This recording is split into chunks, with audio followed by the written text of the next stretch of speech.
शादी के लिए लड़के से मिलने गई थी।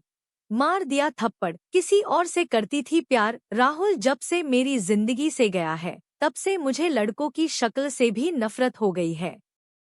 उसे मैंने बहुत प्यार किया और जब वो बिना एक दिन ऐसे ही भाग गया तब मुझे लगा कि दुनिया में प्यार नाम की कोई चीज नहीं होती है।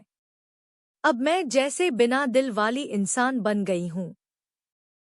मुझे कुछ भी महसूस नहीं होता है क्योंकि अब मुझे लगता है कि इससे बड़ा मेरी लाइफ में अब क्या होगा।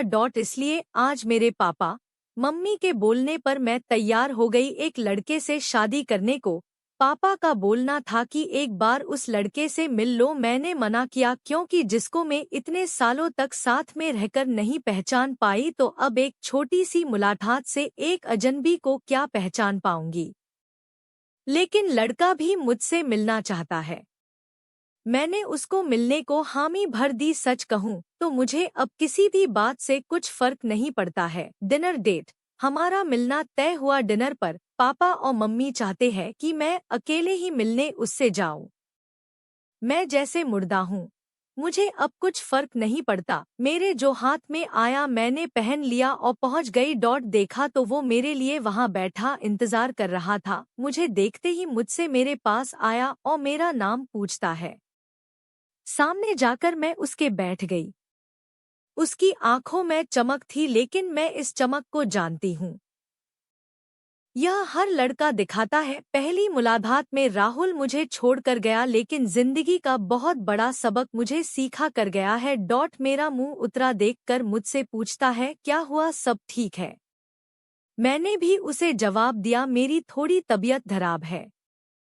फिर वो बोला कि आप फिर आज क्यों मिलने आई, हम फिर कभी और भी डिनर कर सकते थे।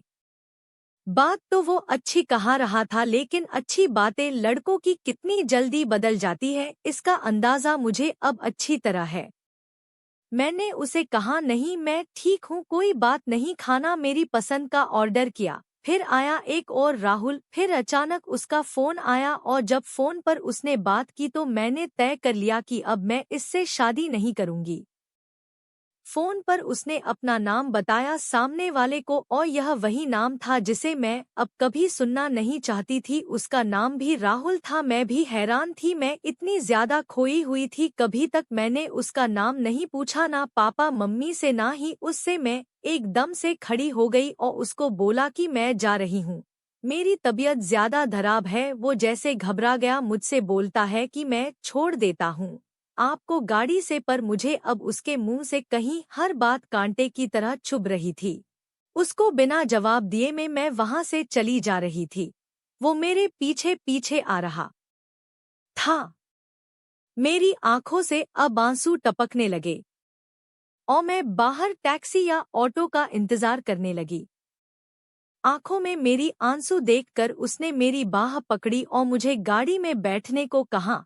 उस राहुल का गुस्सा निकला इस राहुल पर। उसने मेरी बाह पकड़ी, बस इतना तो बहुत था मेरे अंदर की आग को निकलने के लिए, और मैंने उसके मुंह पर जोर से एक थप्पड़ मार दिया। वो जैसे हक्का बक्का रह गया हो और फिर उस राहुल की भड़ास इस राहुल पर निकली और मैंने कहा, तुम लड़के अपने आप को समझते क्या हो, जो मन चाहा वो करोगे क्या? जब तुम्हारा मन किया किसी का हाथ पकड़ लेते हो, जब मन किया बिन बताए भाग जाते हो। और वो बस चुपचाप मुझे खड़ा देखता रहा। टैक्सी आई और मैं बैठकर वहां से चली आई। आते वक्त मैंने उसका चेहरा भी नहीं देखा।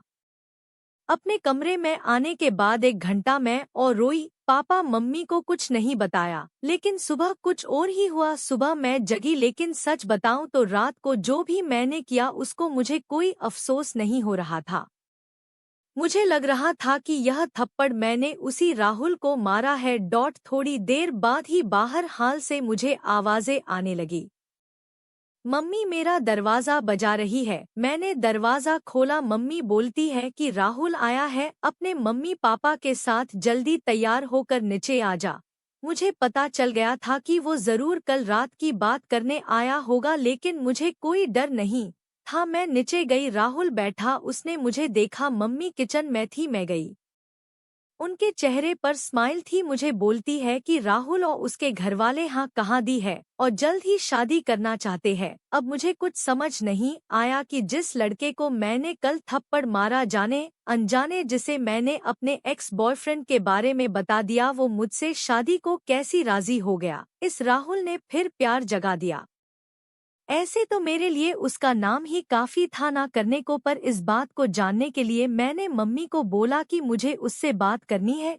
वो फिर मेरे कमरे में आया और पहली बार मुझे लगा मैंने उसे देखा, दिखने में बुरा नहीं है, बोला जाए तो हैंडसम था। तब मुझे यह भी पता चला कि ऐसा क्यों बोलते हैं कि गुस्से में इंसान अंधा हो जाता है। मेरे बिना सवाल किए उसने बोला शुरू कर दिया, बोला कि मुझे पता है कि आपके साथ पहले शायद धोखा हुआ, किस हद तक आप सच्ची है यह भी मुझे कल रात पता चल गया। इसलिए मुझे आपसे कल रात ही प्यार हो गया और मैं चाहता हूँ कि आप मुझे मौका दे आपको गलता साबित करने का कि सभी लड़के एक जैसे नहीं होते। उसकी यह बात सुनकर मैं ना नहीं कर सकी। एक वो राहुल था जो मुझे प्यार पर से विश्वास उठा गया और एक यह राहुल था जो फिर से मुझे बिलीव करा रहा था कि प्यार होता है।